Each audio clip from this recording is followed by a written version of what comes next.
Donc, on va parler consolidation. Donc, pour ça, on va partir d'une bibliothèque qui s'appelle ici Chaussette.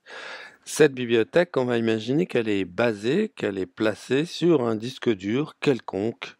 Et cette bibliothèque contient plusieurs éléments. Alors, on peut par exemple avoir une musique. Le fichier associé à cette musique qui peut être situé sur le bureau, par exemple, donc sur le disque interne.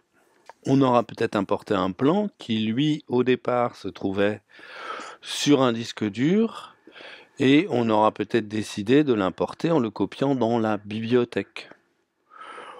On aura importé un autre plan et lui, on aura peut-être décidé de le laisser à son emplacement. Donc, ce plan-là, il pointe vers un fichier qui se trouve sur un autre disque dur.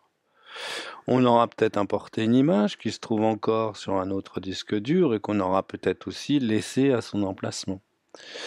Et puis on aura peut-être encore importé un plan qui se trouve encore sur un autre disque dur et qu'on aura peut-être décidé d'importer en le copiant, mais cette fois pas dans la bibliothèque, mais dans un dossier externe qu'on aura défini à l'avance. Donc on peut avoir une bibliothèque qui pointe vers de multiples endroits et on peut avoir envie à un moment donné de tout rassembler quelque part.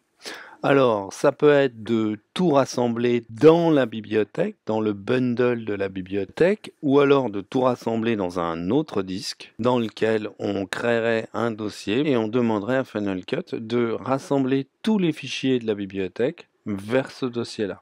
Donc, pour faire ça, la première chose, c'est de sélectionner la bibliothèque et de modifier les réglages.